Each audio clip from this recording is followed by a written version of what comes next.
Yale ambayo kwetu hayawezekani kwako ni mepesi, Bwana. Pale ambapo Mungu tunaona kwamba ni mwisho, wewe Mungu ndio mwanzo wa kufanya kazi. Tukitazama kazi ya mikono yako, Baba, ulivyoratibisha milima na mabonde, Bwana, tunakupa utukufu, maana matendo yako ni makuu katikati yetu. Acha tukuone, kusifu na kulikuza jina lako, maana Mungu unayaweza mambo yote, na yakuwa makusudi yako Mungu hayawezi kuzuilika. Baba, ulitukuze tena jina lako katika nafasi hilo tuliopata mbele zako katika siku ya tano. Baba, tenda na utukufu kurudie katika jina la Yesu.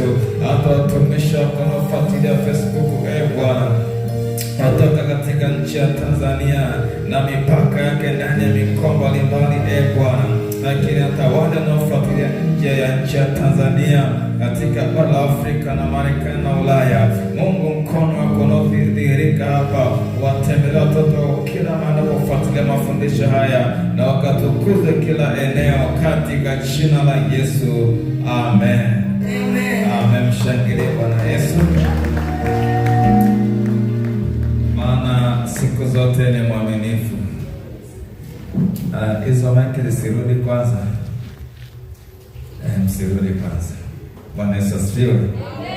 Tuna bahasha zetu hapa, tunatamani tuzigawe leo zikarudi kesho. Hii ni sadaka maalum ya kusapoti Injili. Hii ni sadaka maalum ya kusapoti kazi ya Mungu ambayo inaendelea hapa. Bwana akiugusa moyo wako, chochote kwa ajili ya kusapoti kazi, umeme unatumika.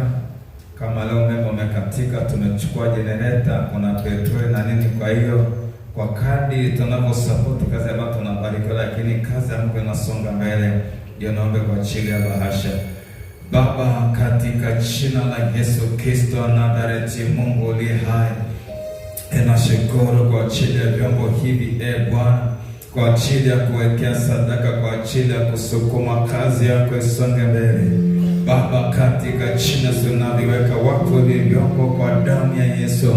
Kila ambaye Mungu utampa neema ya kupokea, Bwana, ukampe neema pia ya kuweza kutoa katika jina la Yesu, kwa damu ya Yesu. Mungu, tukufu na sifa na heshima vikurudie hapo unapojitukuza katikati ya watoto wako katika jina la Yesu. Amen. Amina. Hapa hudumu, karibuni watu wengi wa kuabudu katisi na gawa. Nipe ya kwangu, nipe mpya mpya.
Bwana Yesu asifiwe.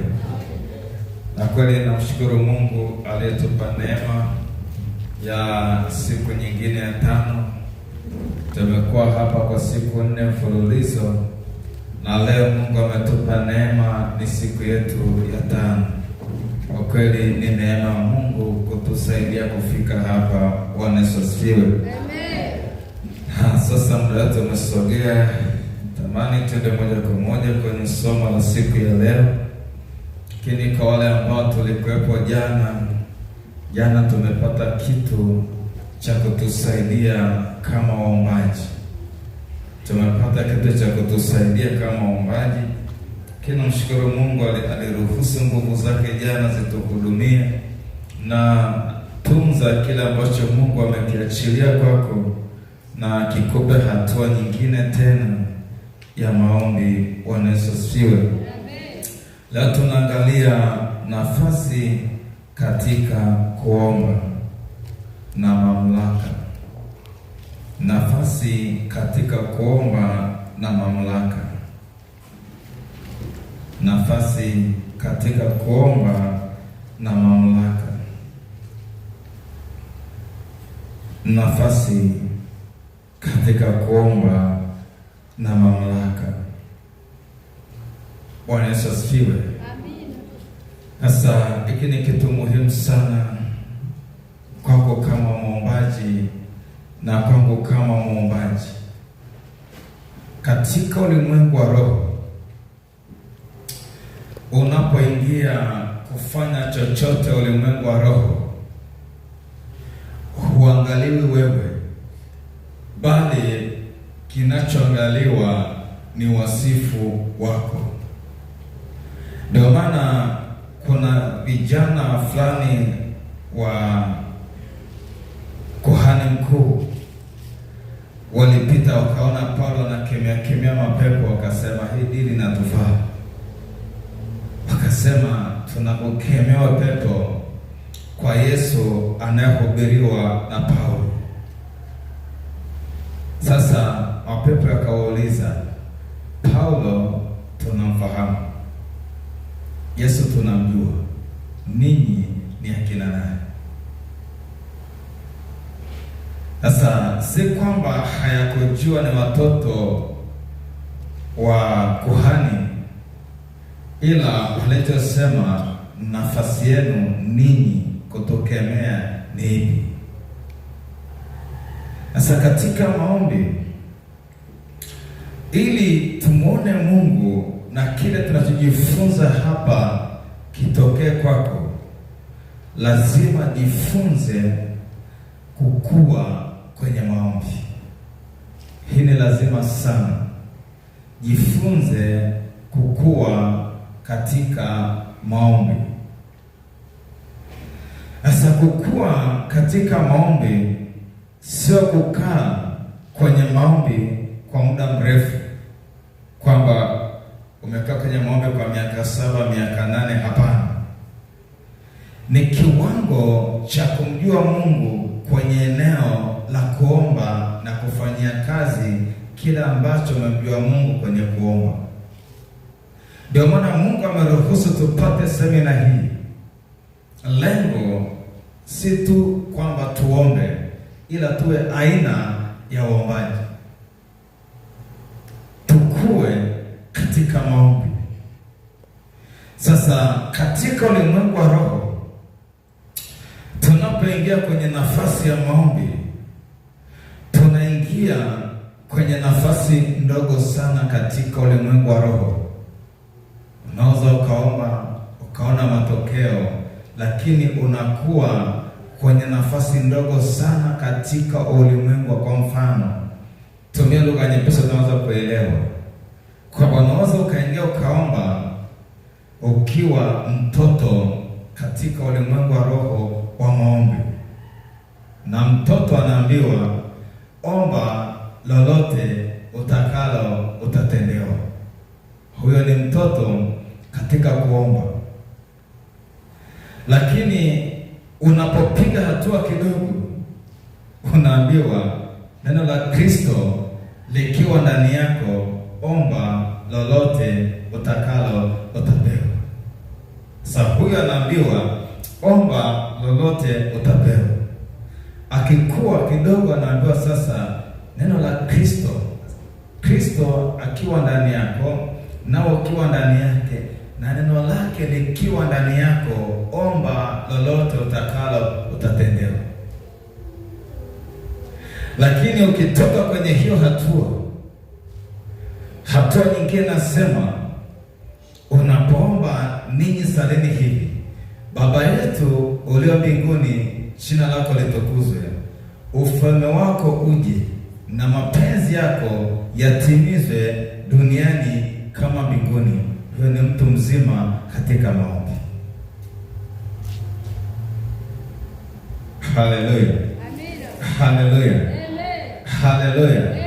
Ukiwa mtoto unaomba chochote, ukikua unajua kipi cha kuomba, kipi si cha kuomba.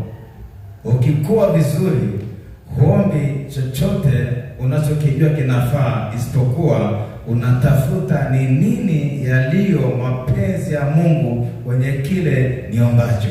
Sasa hawa ni watu watatu katika maombi, ni madaraja matatu ya maombi. Haleluya, amen. Wewe uko lipi hapo? La kwanza, la pili au la tatu? Bwana Yesu asifiwe.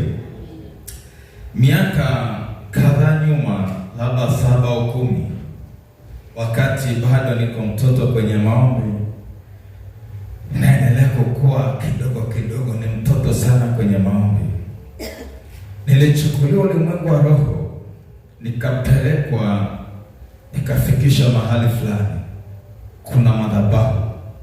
Halafu nikaambiwa hii ni madhabahu ya kimataifa, na hii madhabahu ina upungufu mkubwa wa waombaji. Nikajibu, kama kuna upungufu mkubwa wa waombaji, mimi niko tayari kuwa mwombaji kwenye hii madhabahu ya kimataifa. Sasa wakati huo hata mwombaji wa wilaya sina hiyo nafasi, hata kuombea tu wilaya sina nafasi. Sasa baada ya kuambia zile habari, nikajua tu nitaomba, halafu nitaamka kesho ni mwombaji wa kimataifa. Nikaambiwa hapana, kuna mchakato. Sema process. Haleluya. Sasa ndio mchakato ukaanza, kidogo kidogo kidogo, hatua hadi hatua. Sasa hivi ninaomba kwenye hiyo madhabahu ya kimataifa. Huduma ninayofanya sasa hivi haiko hapa tu, inafuatiliwa kimataifa, na kuna watu wanaponywa wakiwa Ulaya kuliko walioko hapa. Amina. Kuna watu sasa hivi wako Marekani, wanajua Mzava sasa hivi yupo Anglikani anafanya semina na wanafuatilia. Kuna watu sasa hivi wako Australia, wanajua niko hapa, wanafuatilia. Haleluya. Amen. Lakini wakati napewa hili neno, yani ni kama mbingu na nchi utofauti wake. Haleluya. Amen. Kuna wewe ukijua hii formula, Mungu anakufuata, anakuambia ni madhabahu ipi imeandaliwa ukaombe kwenye kiwango na nafasi fulani.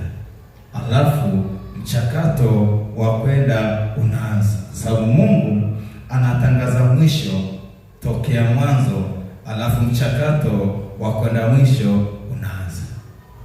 Haleluya. Amen. Nimekutafunia kidogo ili sasa tunapoingia ufahamu wako udaki kitu ambacho atakuwa kidaki. Kitabu kile cha Zekaria 3:7. Zekaria 3:7.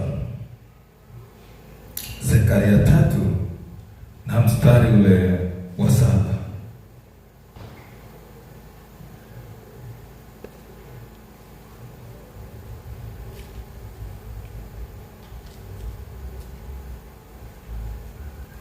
Lango linasema hivi: Bwana wa majeshi asema hivi, kama ukienda katika njia zangu na kama ukishika maagizo yangu ndipo utakapohukumu nyumba yangu, nawe utazilinda nyua zangu, nami nitakupa nafasi ya kunikaribia kati yao wasimamao karibu. Bwana Yesu asifiwe. Sasa nimesema nafasi ni mchakato.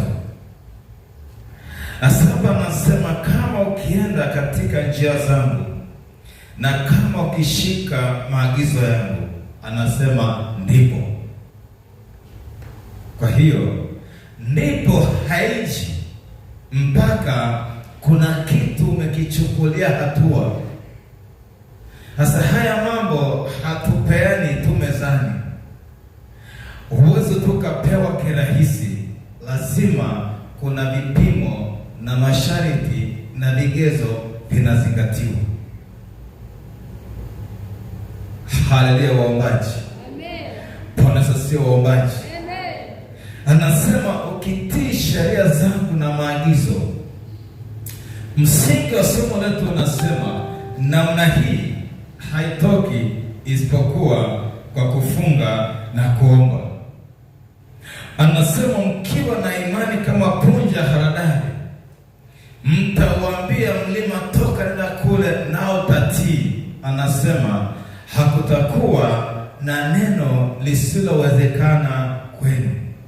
Akasema lakini namna hii haitoki isipokuwa kwa kusali na kufunga. Sasa kile ule msingi tulikuwa tunaiona kesho. Lile neno halipo kwenye lao yako, halipo kwenye sasa yako. Lile neno linatangaza kesho yako. Na sasa kesho ndio hapa anatafsiri ule mchakato wa kufika mahali ya kuambia mlima ng'oka uende kule na ukatii, na kusiwa na neno ambalo haliwezekani kwako. Kwa nini? Anasema nitakupa nafasi ya kunikaribia kati ya hao wasimamao karibu. Bwana Yesu asifiwe. Najua kuna vitu vingine kwa tunaombaga, lakini hatujui gharama zake, hatujui mazingira yake. Nilipita mahali nikakutana na mafundisho fulani kama bwana, sisi ni Agano Jipya bwana, lazima tuna vitu vikubwa. Kuomba usimame na vitu vikubwa kama vya kina Elia, maana sisi ni Agano Jipya. Nami nikaingia kwenye maombi. Nikaingia kwenye maombi, nikachukulia ulimwengu wa roho. Nilikuwa nakaa kwenye chumba fulani hivi, kile chumba ni size yangu. Sasa nikatoka, nikahama, nikaingia kwenye chumba kingine. Yaani pale nilipoingia niligundua nimepotea, sio kwangu. Nilikuta pale ndani kuna wanajeshi, yaani wale sijui tunatoka gani. Yaani wale makomando, sio makomando, wale wanajeshi, sio makapteni, yaani wale yaani mabrigedia, makamishna wa jeshi. Yaani huko kumejaa vitu, huko kumejaa vitu. Alafu nimeingia, silaha walizobeba, alafu mimi nimeshika kapanga. Nilisema please, samahani, nimekosea chumba. Yaani sikuulizwa wala sikusema chochote. Mimi yaani sikuulizwa, lakini nikasema samahani, nimekosea chumba. Halafu nikaamka. Nikaulizwa vipi hapo? Nimeomba nyumbani sana. Ndio sasa anza mchakato wa kuingia kule. Lakini hakuingia kwa maombi, ni kwa mchakato. Kuna vigezo na masharti. Haleluya, haleluya. Haleluya, haleluya. Nilisema ukiwa mtoto nasema omba lolote na wewe, lakini ukikua sio kila kitu cha kuomba. Bwana Yesu asifiwe. Haleluya, haleluya. Sasa kiwango cha kupewa nafasi kina kiwango cha mamlaka, kina kiwango cha silaha. Kwenye ngazi fulani kuna kiwango cha upako, kuna kiwango cha silaha, kuna kiwango cha mamlaka. Lakini ukitoka ukipiga hatua nyingine, unabadilishiwa mavazi, unabadilishiwa silaha, unapewa upako mpya, unapewa mamlaka mpya. Lakini ukipiga hatua nyingine, hivyo hivyo kila kitu kinabadilika, hata heshima inabadilika. Yaani hata heshima yako, watu watake wasitake, heshima lazima watakupigia saluti. Nini? Nafasi katika ulimwengu wa roho inaruhusu nafasi ulimwengu wa mwili. Amina. Haleluya. Amen. Haleluya. Amen. Haleluya. Labda tu tuchukue picha nyepesi. Nilikuwa nafanya huduma na ninyi hapa miaka 15 wale tuliojua. Tulijuana miaka 15 nyuma. Nilikuwa nafanya huduma kwenye kanisa, fanya semina, nafanya nini? Naona sasa, hebu mlioniona miaka 15 alafu na nilipokuja leo vinafanana? Kina Maruba na kina mashahidi tulikuwa nao miaka hiyo. Wengine wengi ni wageni sana. Haleluya. Sasa hii nafasi sijajipa mimi, madhabahu imenipa nafasi. Tulikuwa tunapiga semina ya makofi na ngoma. Leo kuna vinanda, kuna nini, si tofauti. Sasa hii ni picha ndogo ya nje. Sasa kwa kadri unavyoona mabadiliko haya, na wewe unapopewa nafasi, yani kuna saa hutakiwi utembee na pikipiki, lazima unatakiwa utembee na gari. Nini? Nafasi. Manenda sawa sawa. Kuna nafasi ikifika, hata nguo za kuvaa unapangiwa na Mungu, hujipangii. Leo unavaa kila kitu kanisani, lakini kuna saa itafika hutavaa kila kitu kwenye huduma. Nini? Nafasi. Amina. Naona hamjanielewa. Amina. Bwana Yesu asifiwe. Hebu fikiri mchungaji akiwa kwenye ngazi ya katekista, si mnaita hivyo katekista. Kuna nguo anavaa, lakini kuna kiti kanisani anakaa. Lakini akihama, akishawekwa wakfu kuwa mchungaji, akiingia kwenye ibada, anabadilishiwa nguo, anabadilishiwa heshima, anabadilishiwa na kiti. Anapokaa katekisti tofauti anapokaa nani? Mchungaji. Lakini mchungaji naye akija, yule mchungaji kiongozi wa dinari, kanoni, area dini. Sasa akija area dini, kwenye mfumo wa kukaa kwenu, hapa atakaa katekisti, hapa atakaa mchungaji huyu, hapa atakaa nani? Akija askofu atakaa pale, naye atasogea nini? Kwa hiyo mnapoona hivyo, ni nafasi katika ulimwengu wa roho. Na mchungaji akisafiri, akienda mahali atapewa nyumba ya wageni ya kulala, ni tofauti na atakapoenda askofu kwenye kanisa hilo. Mnanielewa? Ile si kwamba wamemuonea nafasi katika ulimwengu wa roho. Unaamua nafasi katika ulimwengu wa mwili.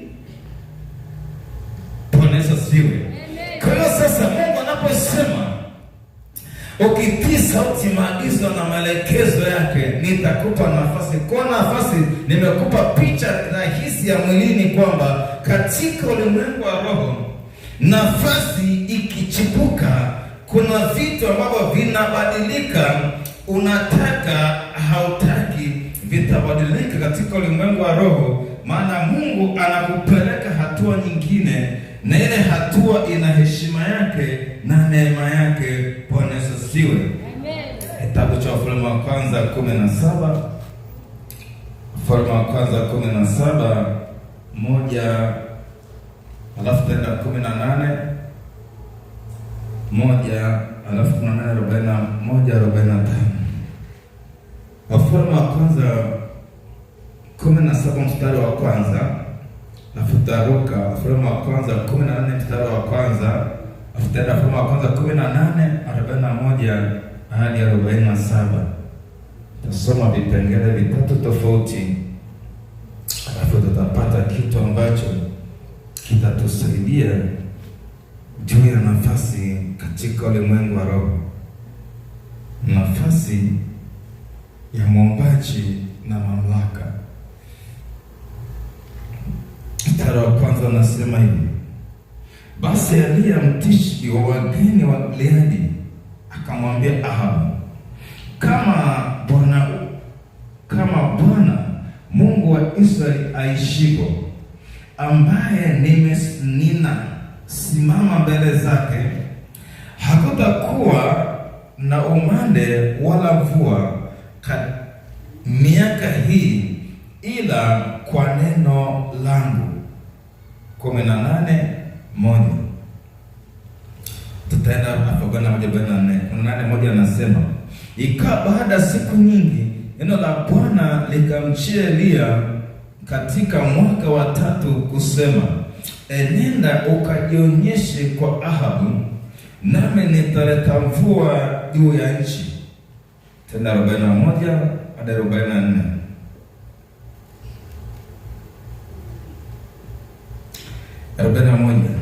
Naye Eliya akamwambia Ahabu, haya, inuka ule unywe, kwani pana sauti ya mvua tele. Basi Ahabu akainuka ili ale na kunywa, naye Eliya akapanda juu mpaka kilele cha Karmeli, akasujudu kifudifudi, akainama uso mpaka magotini. Akamwambia mtumishi wake, kwa sasa utazama upande wa bahari. Akakwea akatazama na kusema, hakuna kitu. Naye akanena, enenda tena mara 7. Ikawa mara 7 akasema, tazama, wingu linatoka katika bahari, nalo ni dogo kama mkono wa mtu. Akanena, enenda umwambie Ahabu, tandika ushuke, mvua isikuzuie. Ikawa muda si muda, mbingu zikawa nyeusi kwa mawingu na upepo, ikanyesha mvua nyingi. Ahabu akapanda gari akaenda zake Yezreeli. Bwana Yesu asifiwe. Amina. Nafasi katika kuomba na mamlaka. Kule tunaona Mungu amesema, kama ukitii sheria zangu na maagizo yangu, ndipo nitakapokupa nafasi ya kunikaribia kati ya hao wasimamao karibu nami, nawe utazilinda nyua zangu.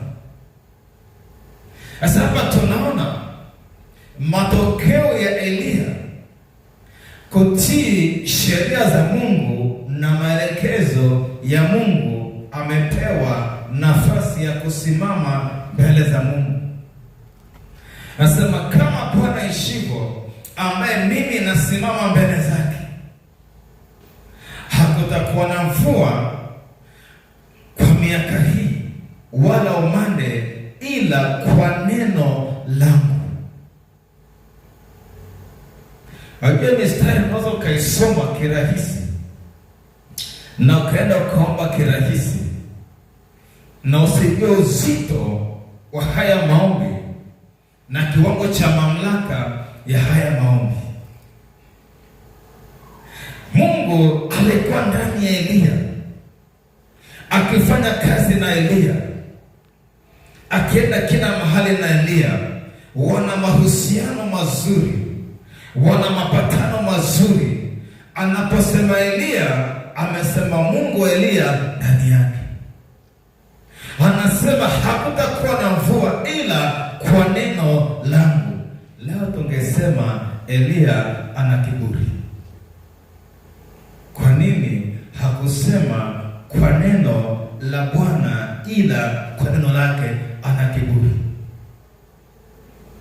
Lakini kila alichokisema hakusema yeye, alimwakilisha Mungu wake katika ile madhabahu. Alimfunua Mungu aliye ndani yake, alifunua nafasi yake kwa Mungu wake, alidhihirisha mamlaka ya Mungu ndani yake kwa kutamka. Sasa leo matamko ni mengi, matokeo hakuna. Kwa nini? Shida sio kutamka, shida ni nafasi na mamlaka ndani ya hiyo nafasi. Sasa Mungu anamwambia, umeomba mvua haijanyesha miaka 3.5. Sasa nenda kajionyeshe kwa Ahabu, nami nitaleta mvua kwenye nchi.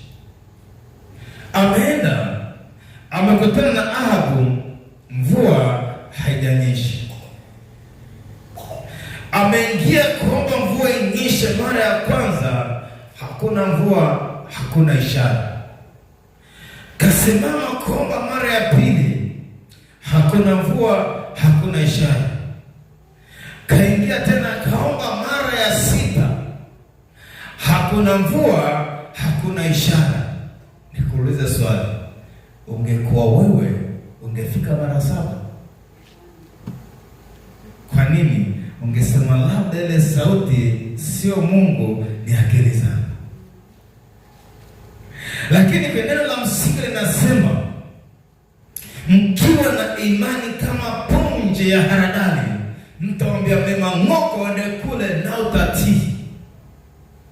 Kwa hiyo kilichomfanya Eliya astahimili mazingira ya kuchelewa kujibiwa maombi ni neno ambalo Mungu alimpa, likawa ni msingi wa maombi yake.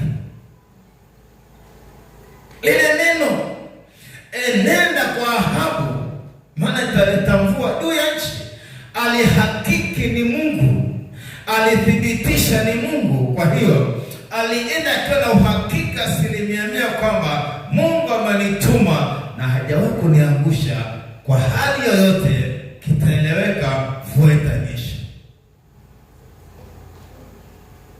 Na alijua mamlaka ya Mungu iliyoko ndani yake. Kwa mamlaka hiyo alisema mvua haitanyesha, na haikunyesha miaka 3. Daudi anasema yule Mungu aliyepiga simba na dubu na Goliati naye atampiga. Haleluya! Kwa hiyo kwenye nafasi, Eliya hakuanzia pale.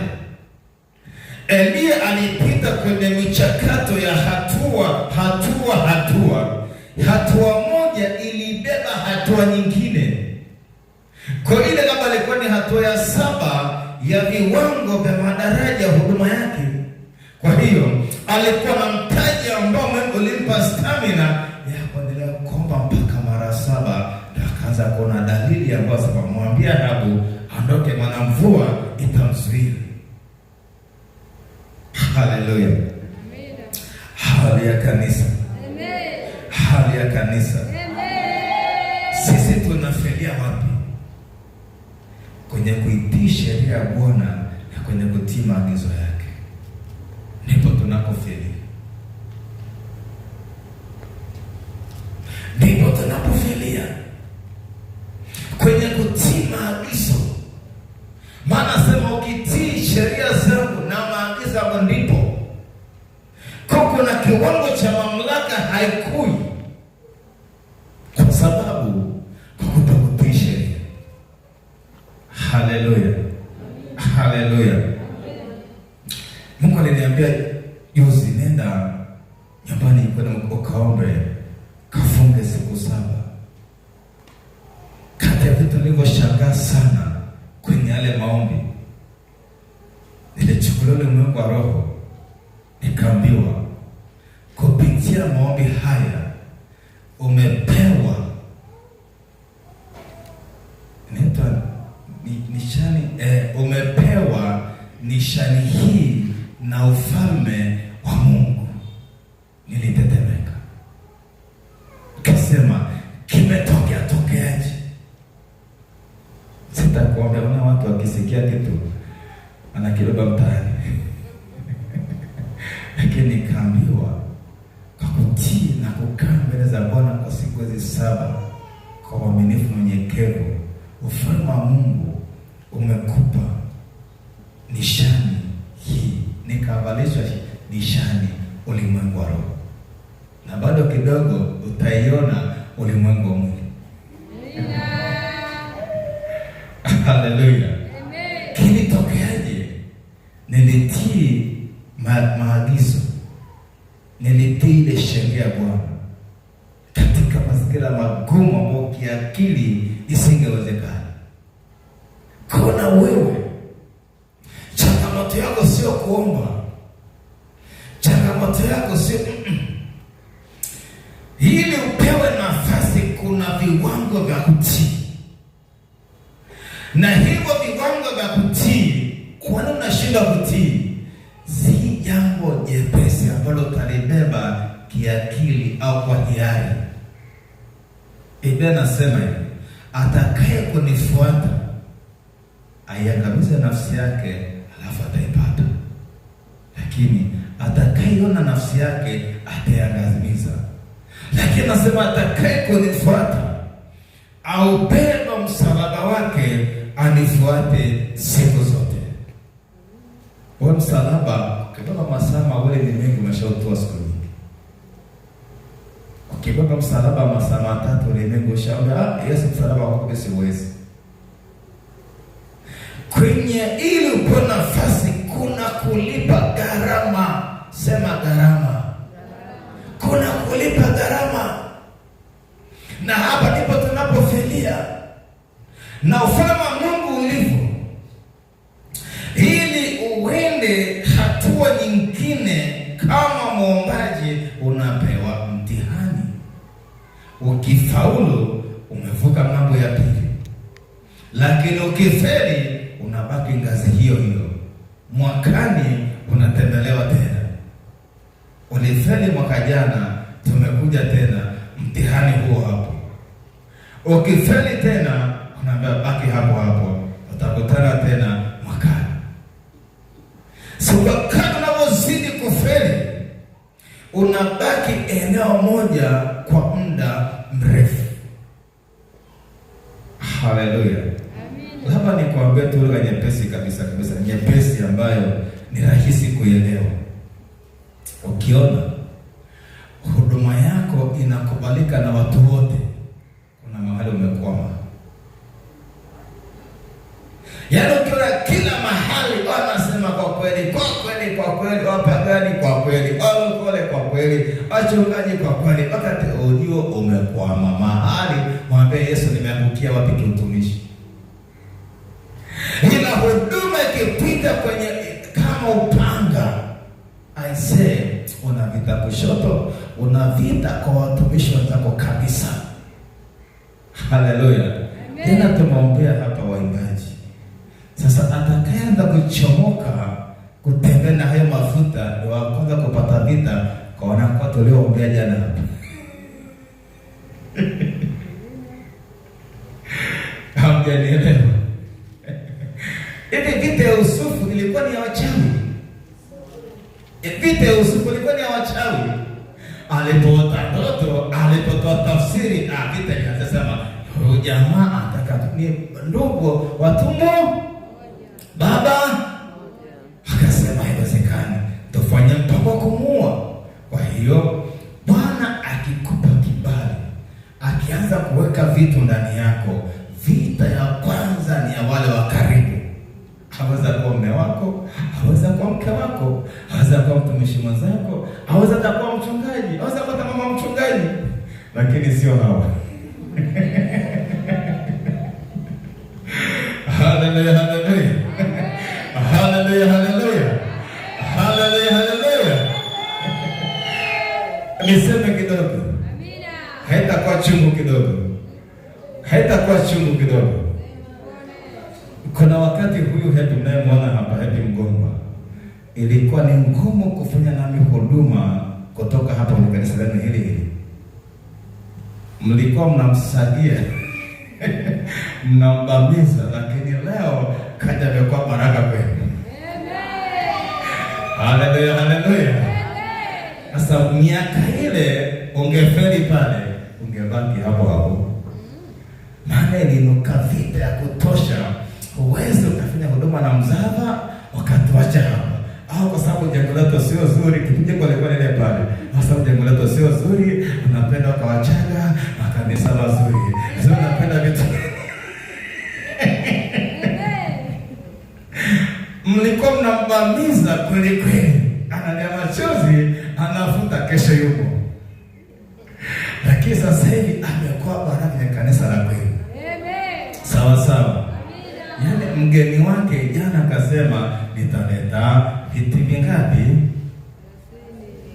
Ni zaidi ya 300,000. Ni mgeni wa nani? Wa Happy. Kama Happy asingevuka, asingekuja mgeni wake. Sana toka Dodoma. Kaja huko mgeni wa Happy kama baraka kwenu. Viti vingapi? 30. Lakini kuna mwaka ulimgonga mwala zote. Amina. Ni mwaka mfano leo hai. Kuna wengine wako hapa waliona hiyo mtanange, waliona. Wengine wamekuja nyuma tu hakuepo miaka hiyo. Haleluya. Kwa hiyo ukipata nafasi, kuna hatua zinaanza, lazima upige ngwala ubaki. Usikubali kubaki, maana Yusufu walitaka kumuua, walikuwa na muua mtu atakapa chakula miaka 7 njaa. Kongemuua kipindi kile angekufa na njaa. Kwa hiyo ukiona unapiga ngwala usiogope, ni dili. Wewe ni nini? Ni dili, kesho yako itawavusha wanapopiga ngwala. Amina. Haleluya, haleluya. Kwa hiyo katika mchakato wa hatua, kuna saa unatakiwa nafsi yako itoe sadaka. Ujitoe mhanga. Nilikuwa naongea na Given msini jana, kanambia nakumbuka mwaka ule nilipataga ajali moja kwa darajani Burundi. Miaka hiyo ndio nachochomelea kumtafuta mzava alipo. Nimetoka porini kipindi hicho na shida. Yaani kila upande na shida.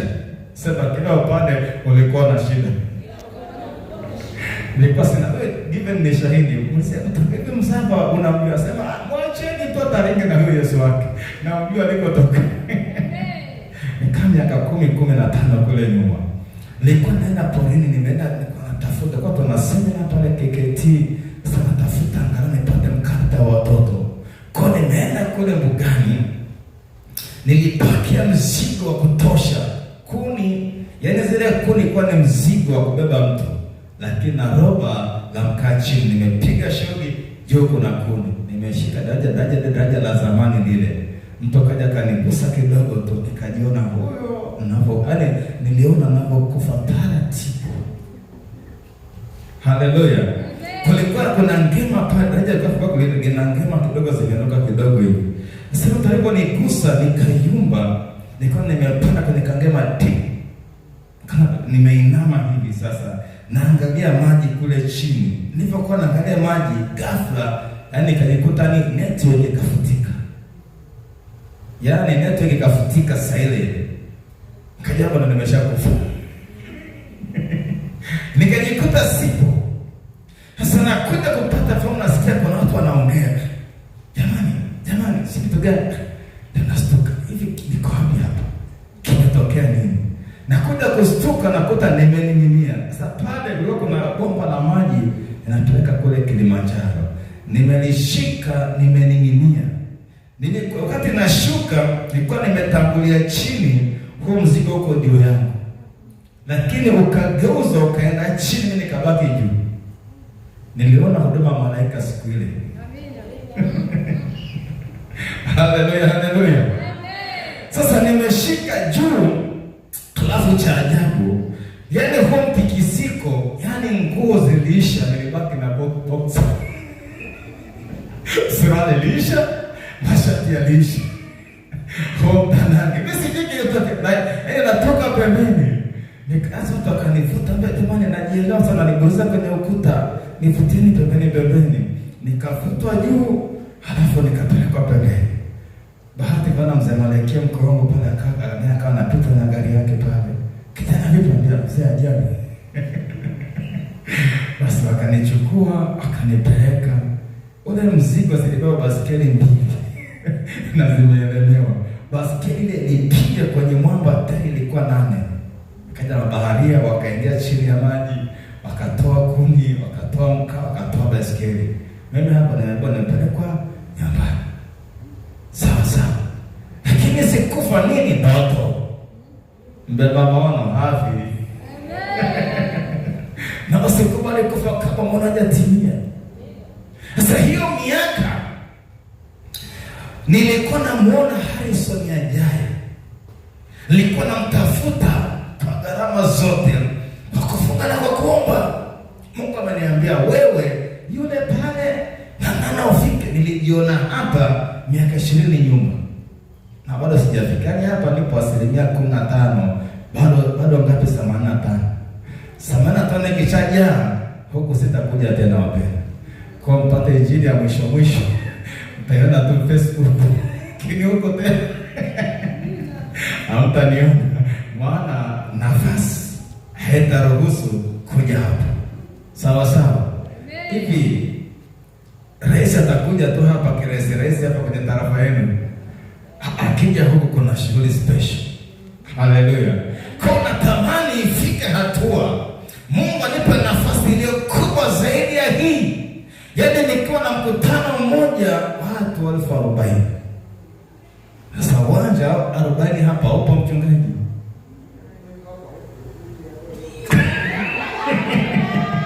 Baba mwe miti yote nije skaveta. Limwe miti yote. Miti nitakula hasara sasa. Miti ng'olewe yote kila kitu hapo hilo kasa hili kanisa litakuwa ndio madhabahu. Maana na hilo nani lile jukwaa la kusimama mzava yule litakuwa ni kubwa kama hili jengo lote. Sasa na huo muziki sasa generator yake inasukuma kijiji. Kwa sio mimi. Haleluya. Ninakutia moyo usijiangalie vitu vidogo. Yesu wetu ni mkubwa sana, ni mpana. Amesema mtaanzia Yerusalemu, Samaria, Uyahudi na mwisho wa nini? Sasa mwisho watu utaishia hivyo ulivyo. Na nguo hizo. Na viatu amevaa sendo hapo.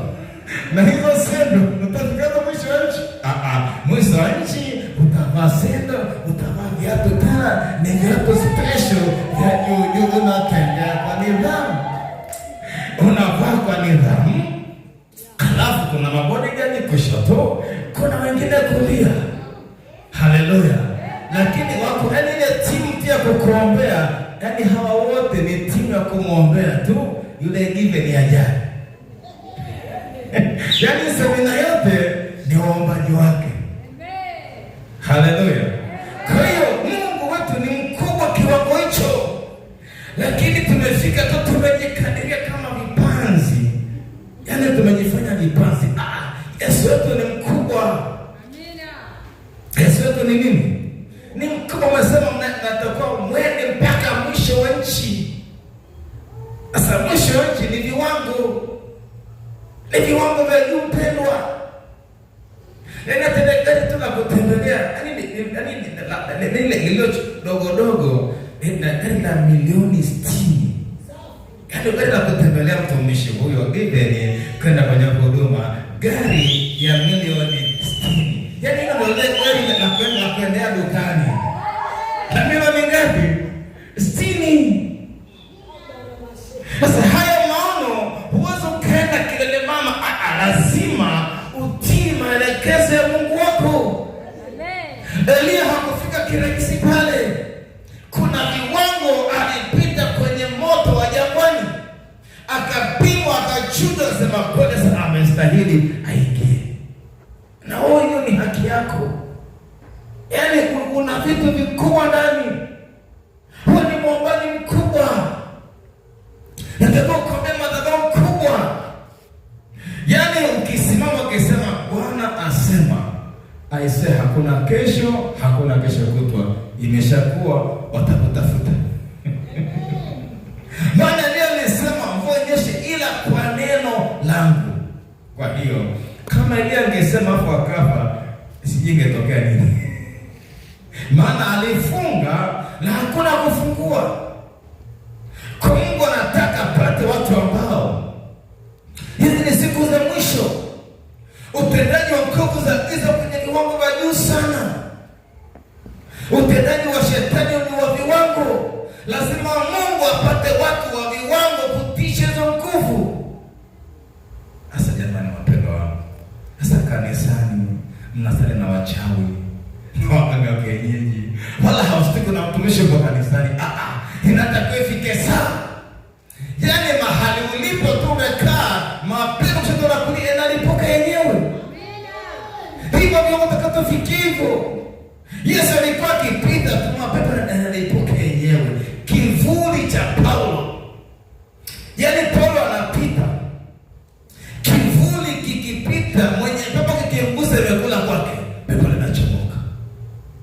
Ndivyo viwango vyetu vya sababu utukufu wa mwisho wa kanisa ni mkubwa kuliko wa kwanza. Lakini kanisa limechoka, waombaji wamechoka. Wewe si wa aina hiyo. Nataka utembee na mamlaka ya Mungu ndani. Yaani ukipita mahali kuna mauti na kimbia yenyewe. Yaani ukipita kwenye soko kuna machimoleta semani amepitaje mtaa huu. Kwa nini? Yaani huo ni kama volkano kiroho. Hivi ni viwango vya kwako. Lakini tumekaa tu. Yaani tumechoka. Tumekuwa kawaida. Yaani kama pepo yakipita yaani hayastiki, mnapishana tu. Hai. Yanakupa hai, unaomba hai napita. Inatakiwa ijulikane kabisa kama jamani, hapa kuna muombaji. Kuna nini? Akisimama pale akasema wanaweza nashika ile geti la kanisa. Aingie hapa, aingie na kutoka na kupata wokovu. Lakini nafunga mlango kiroho, mapepo yasiingie. Yakiingia yakamatia hapa. Akakaa kimya, amekunja nne, subiri mziki. Anaingia pale chai. Anaingia pale chai. Kijana shaka. Jamani, leo kimekona waumini tena. Anaingia pale chai inalipuka, pelekeni ofisi. Anaingia watatu chai na kwamba Jumapili ijayo ni dhamu kanisani. Lakini kuna mwombaji mmoja amekaa kwenye nafasi. Kwenye nafasi. Sasa kuna vitu haviendi, lakini Mungu anakungoni ufike kwenye nafasi. Bwana Yesu asifiwe. Sisi tumeroga gani mnielewa pendo? Sisi tumeroga gani mnielewa? Majira siku za mwisho, Mungu ameachilia utukufu mkubwa sana kwa ajili ya kuona kanisa linyakuliwe. Lakini waombaji ni wa kawaida mno. Yaani wa kawaida kupitiliza. Yaani mahali popote penye uamsho, cha kwanza ni muombaji kabla mhubiri. Ni muombaji kabla mchungaji. Ni muombaji kabla mwinjilisti. Ni muombaji kabla mtume. Kama waombaji ninyi ni wapikaji wa chakula, yaani ninyi ni wapishi wa kila kitu. Ukiona kanisa limedorora mahali, usipate shida. Shida ni waombaji. Ni waombaji. Sasa tumekuwa na shida, ukiguswa kidogo, mtaa mzima utakuwa umeguswa. Lazima uguswe ili ukue. Yaani unapoguswa zaidi, unapata misuli ya kiroho. Nasema kama pepo tulipambana pale kakushinda, na hapa nakushinda pia. Goliathi nilikupiga pale na hapa nakupiga tena. Kwa hiyo zile changamoto zinakukuza kiroho.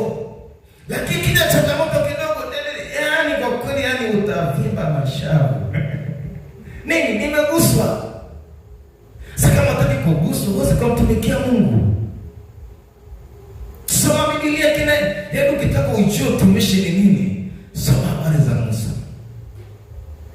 Amepita pitaje? Soma habari za kina Nehemia. Soma habari za kina Yeremia. Yeremia alipita mahali akasema, Mungu, mbona unanidanganya? Umekuwa kama kijito kisichodumu. Maana alipoa mahali mazito lakini anashangaa amepata mateso. Kama wale wakashuka kutoka kwenye kisima huko ndani. Ufia kwa taratibu. Ikatokea neema, akaja jamaa, akachukua mashuka akatenga kamba, kabisa mtumishi toka. Yeremia amefungwa kwenye wana wa walinzi. Mungu asema, Yeremia, niite, tuko pamoja. Hata machoki. Kwenye dhiki ni yaani jamani, haleluya watumishi wa Bwana. Yaani katikati ya dhiki ndipo Mungu anapojifunua ni Mungu wako. Yaani kwenye mambo dhaifu Mungu hajidhihirishi. Lakini kwenye yale mambo mazito ndipo Mungu anapotukuzwa kupitia wewe. Sasa ukiguswa hapo na kandota galagala na utumishi na tandene, guso uvuke utukufu mwingine.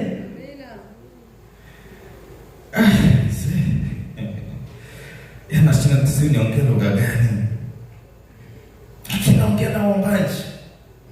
Hapa Mungu anataka ubeshe mamlaka kubwa. Mamlaka kubwa kweli. Lakini changamoto kutii maelekezo ya Mungu. Yesu asifiwe. Amina. Haleluya kanisa. Amen. Haleluya kanisa. Kwa hiyo imani kwa Mungu kupitia neno inaomba uvumilivu na kumngoja Mungu. Na utaona Mungu kakawia. Tasema Mungu kesho asubuhi anatokea. Kesho asubuhi anatokea. Kesho asubuhi anatokea. Kesho asubuhi anatokea. Na Mungu akishakuonyesha picha ya kesho, hiyo picha ichore kwenye ramani ya moyo wako. Ukiamka unaiona, ukisinzia unaiona, ukiomba unaiona, ukikwazwa unaiona. Kilichomsaidia Yesu kustahimili, alionyesha kwanza utukufu utakaotokea baada ya msalaba. Biblia inasema akaidharau aibu, akastahimili msalaba. Kwa hiyo jifunze sana kuiona kesho yako. Ile kesho ikupe stamina ya kupita unakopita leo. Bwana Yesu asifiwe. Amina. Haleluya. Amen. Kitabu cha Yakobo 5:17 kuna tumalize hapo ili tuombe.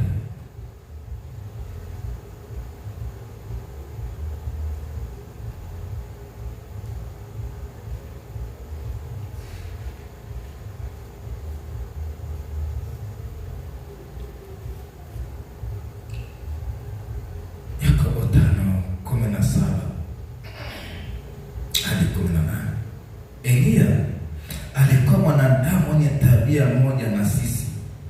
Akaomba kwa bidii mvua isinyeshe, na mvua haikunyesha juu ya nchi muda wa miaka 3 na miezi 6. 18. Akaomba tena, mbingu zikatoa mvua, nayo nchi ikazaa matunda yake. Bwana Yesu asifiwe. Amina. Elia hakuwa malaika. Alikuwa kama wewe. Hakutoka sayari nyingine. Alikuwa ni wa sayari hii. Sasa kile ambacho Mungu alimtumia Elia, anasema kwako pia inawezekana. Aliomba kwa bidii, mvua ikaacha kunyesha. Akaomba tena kwa juhudi, mvua ikanyesha. Kwa hiyo wewe na wewe pia kwenye kizazi hiki ni Elia mwingine, kwamba ukiomba kwa bidii Mungu anatokea. Alitamka mamlaka, lakini akaishikilia kwenye maombi. Alitamka tena mvua, kuna mvua tele, akaishikilia kwenye maombi kwa mara 7. Haleluya.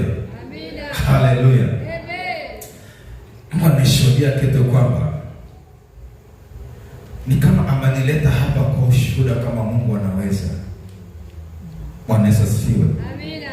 Ile kanisa ni shahidi. Nilishafanya semina siku 3 hapa, nikiwa nimevaa matairi yale ya gari kama viatu.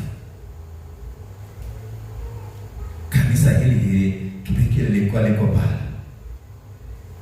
Nilikuwa nimevaa yaani viatu sina, nimevaa ndala za zile za kama za Kimasai za matairi, tena hata moja hapa nyumbani nayo kama kumbukumbu.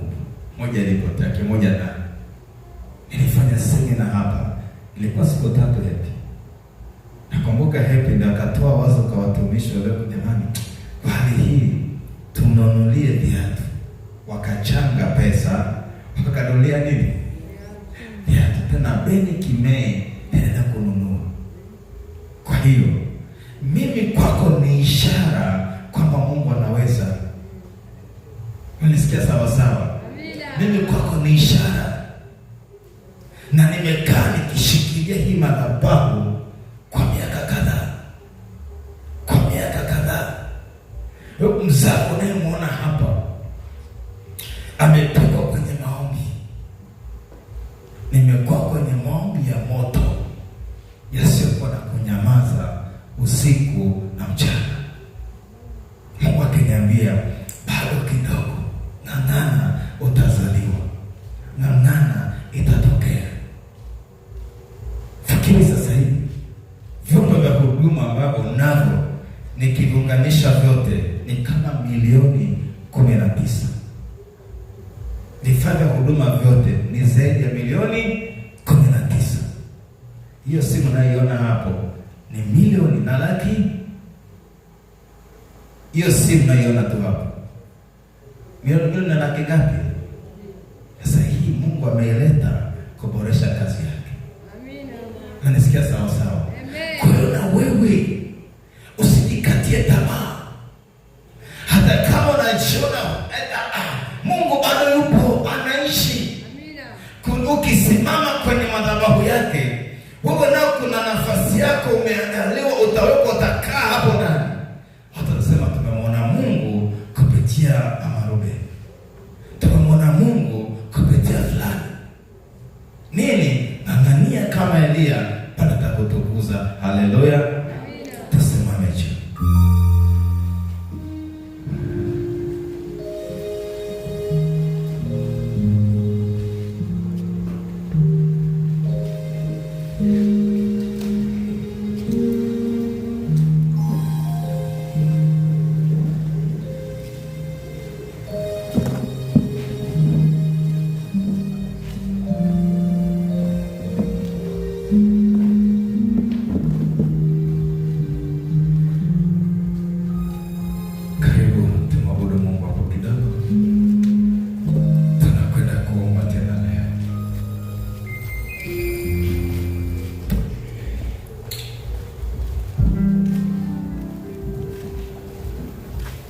Tunakwenda kuomba juu ya nafasi.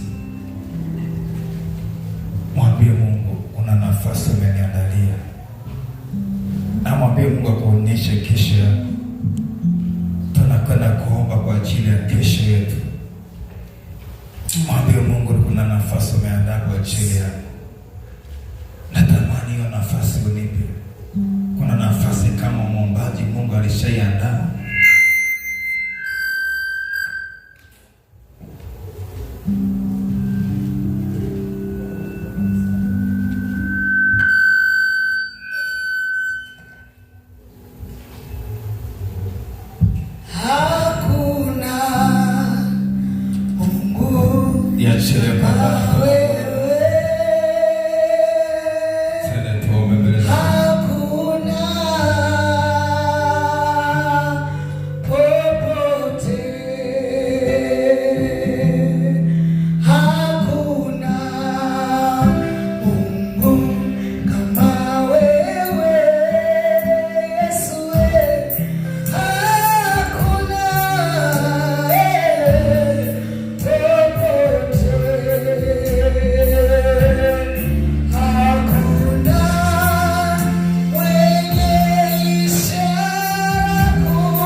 Ukisikia kuja kupiga magoti madhabahuni, njoo piga.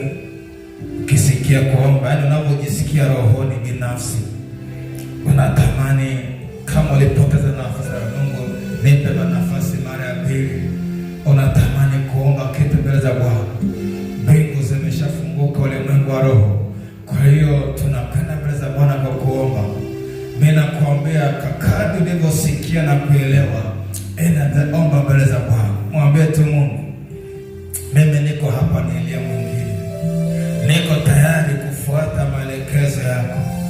Niko tayari kufuata maagizo yako. Niko tayari kunyenyekea mbele zako ili unipe nafasi. Kwa kila mtu aingie ombe. Waombaji achini maiki. Iachilie kwa Bwana. Kila mtu aingie ombe. Kila mtu aingie ombe. Mchungaji, panda kwenye madhabahu kule juu kabisa. Kuna kitu Mungu amesema kwa ajili yako. Kwenye madhabahu unakosimama mbele za Bwana, mwambie Mungu amesema anakwenda kukutunza. Kuna fedha yako inakwenda kufunguka. Kuna mafuta Mungu anakwenda kuachilia. Panda kwenye madhabahu yako, mlilie muombe Bwana. Yeye ni Mungu alimtunza Elia, alimtunza na Elisha. Ni Mungu wa matendo makuu. Mwambie Mungu kitu. Kila mtu anaposikia kuomba, ukisikia kupiga magoti, piga magoti. Ukisikia kukaa chini, kaa chini. Hebu mwambie tu Mungu. Mwambie tu Mungu kitu. Natamani kila mtu aseme na Mungu. Ndani yako unamtaka Mungu kwa namna gani? Unamtaka Mungu akutumie kwa viwango gani? Una ndoto gani kwa Mungu wako? Una maono gani kwa Mungu wako? Mungu ana kila kitu kwa ajili yako. Mungu anakuwazia mawazo mazuri. Ana mipango mizuri kwa ajili ya kazi yake. Hizi ni siku za mwisho. Mungu anatafuta mashujaa kama Daudi. Anatafuta mashujaa kama kina Elia. Amebebesha vitu vikubwa kwa ajili ya ufalme wake. Amebebesha vitu vikubwa kwa ajili ya kazi yake. Mungu aliye hai. Mungu aliye hai. Wewe ni Mungu wa miungu. Wewe ni mfalme wa wafalme, wewe ni Bwana mabwana. Hizi ni nyakati za siku za mwisho. Kuna majira tofauti, kuna mifumo tofauti. Baba, umetuweka katika majira haya ni kwa sababu ya kusudi lako, ni kwa sababu ya mapenzi yako. Baba, ninaomba toba, ninaomba rehema, ninaomba toba, ninaomba msamaha. Baba, pale ambapo nimeshinda kufuata maagizo yako, pale ambapo nimeshinda kufuata kutii sheria zako, pale ambapo nimeshinda kutii amri zako, Mungu, ninaomba toba. Ninakuja kwenye madhabahu yako Bwana, nikiomba toba, nikiomba rehema. Kuna viwango vya utukufu sijafika, kuna viwango vya neema sijafika, ni kwa sababu sijafika kwenye viwango vya kutii maagizo yako. Kuna viwango vya kutii maagizo yako. Hebu achilia toba kwa Bwana, anza na toba mbele za Bwana. Hebu mwambie tu Bwana, una mahali hujatii maagizo yake. Hebu mwambie tu Bwana, una mahali hujatii sheria yake. Una viwango, maana alisema ndipo una ndipo na kusubiri mahali, ipo ndipo ikuna ndipo inakungojea mahali. Haya ni majira Mungu anaachilia ujumbe, anataka ile mamlaka ambayo halikusudia, anataka ile mamlaka ambayo ameiandaa kwa ajili yako, anataka ile mamlaka iruhusu, anataka kuruhusu hiyo mamlaka, anataka kuruhusu hiyo mamlaka.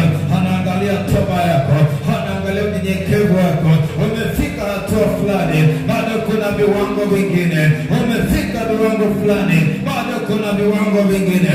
Una nafasi mpya Mungu ameandaa kwa ajili yako. Una nafasi mpya Mungu ameruhusu neno ulisikie, ni kwa sababu ipo nafasi ambayo Mungu ameiandaa. Ipo nafasi Mungu ameiandaa. Usikate tamaa, utafia hapo, utafia hapo, utaenda utukufu mwingine, utafia hapo, utaenda utukufu mwingine. Biblia inasema tunatoka imani hata imani, tunatoka neema hata neema, tunatoka nguvu hata nguvu.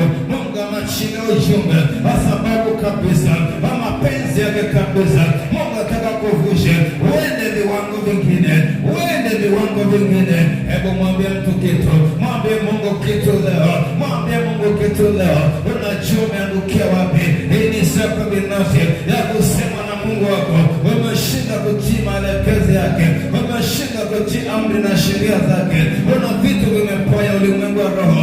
Mwambie tu Mungu, achilia toba kwa Bwana, achilia tu toba kwa Bwana mpaka kule nyuma, mpaka kule nyuma. Mwambie tu Mungu, una mahali sijafanya vizuri, una mahali, una viwango na vidai, hivyo viwango sijafikia.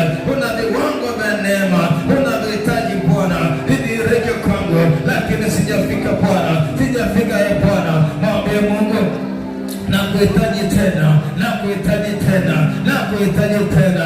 Acha kunikene haki, acha kukata tamaa, acha kuzimia moyo. Mungu ametuma ujumbe ya kama bado ana mpango na wewe, ana mpango na wewe. Unafuatilia Facebook, Mungu ana mpango na wewe. Usikate tamaa, usivunjike moyo. Haijalishi unapita wapi, haijalishi unajaribu kiwango gani. Hivyo ni viwango vya kuandaliwa kwa chini ya kesho yako. Hivyo unavyoviona unapitia changamoto na misiba mbalimbali. Hivyo ni vipimo unatengenezwa, unapewa misuli ya imani. Daudi alisema, Mungu alinisaidia akaua ndugu na simba, hata Goliati, hata huyo Goliati asiyetahiriwa Bwana atampiga. Unapofika kwenye viwango mbalimbali, Mungu anakutengeneza kesho yako. Usiangalie leo, angalia kesho yako. Usiangalie misiba, angalia kesho yako.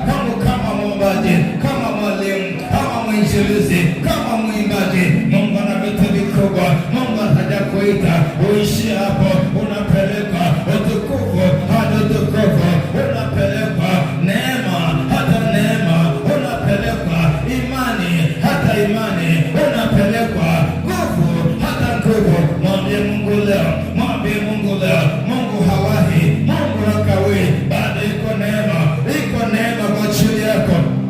Baba, katika jina la Yesu, inawaleta watoto wako kwenye madhabahu yako.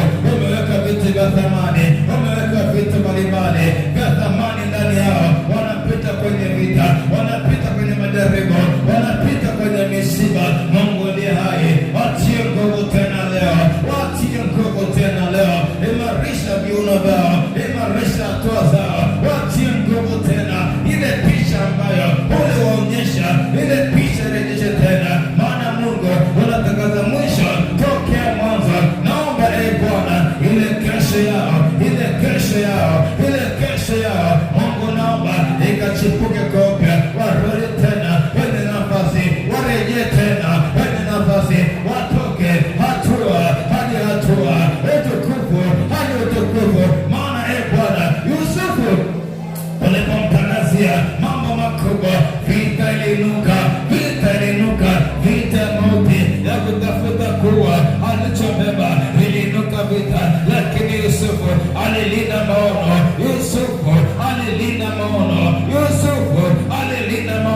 Na usikubali maono yako yafie njiani, usikubali waliosikia ujumbe, usikubali maono yafie njiani. Ng'ang'ana kama Yusufu, mwambie shetani sitafia jangwani, mwambie shetani sitakufa kirahisi. Mimi nimebeba maono na maono ya Mungu ndani, na maono ya Mungu ndani, na maono ya Mungu ndani. Ng'ang'ana kwenye kuomba, hebu sukuma tena, achilia maombi. Hii ni semina ya maombi ya kunoa waombaji, hii ni semina ya kutengeneza jeshi ambalo litasimama na mamlaka ya Mungu, litasimama kwenye nafasi, litasimama.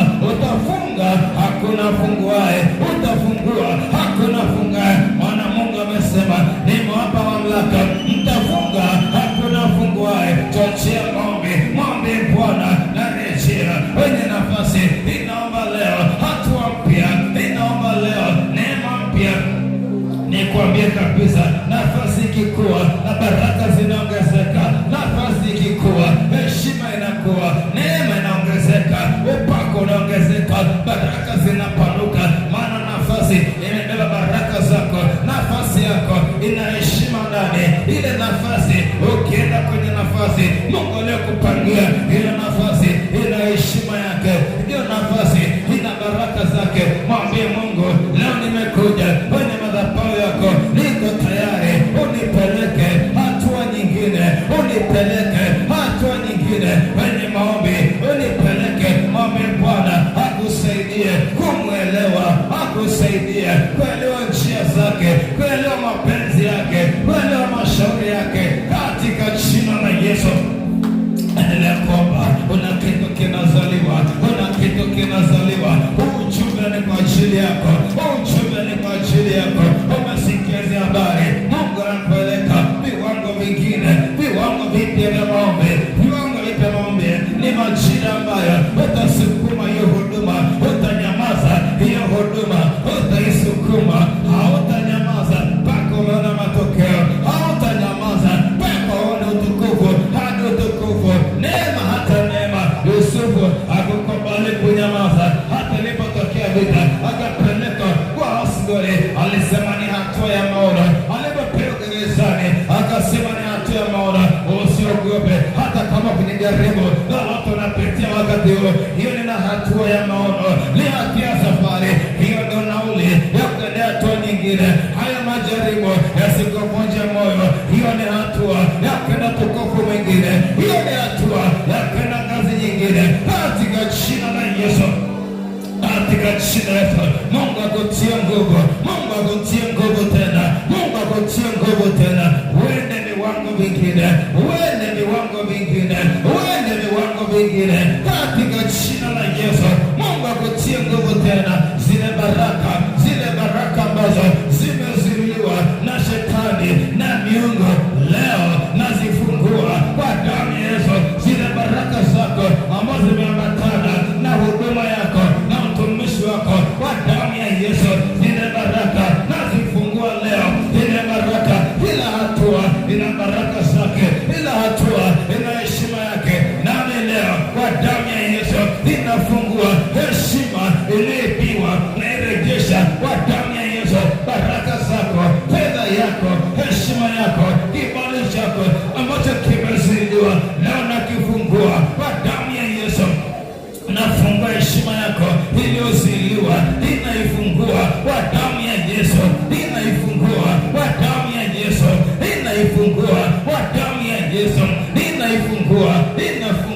ninafungua kwa jina la Yesu.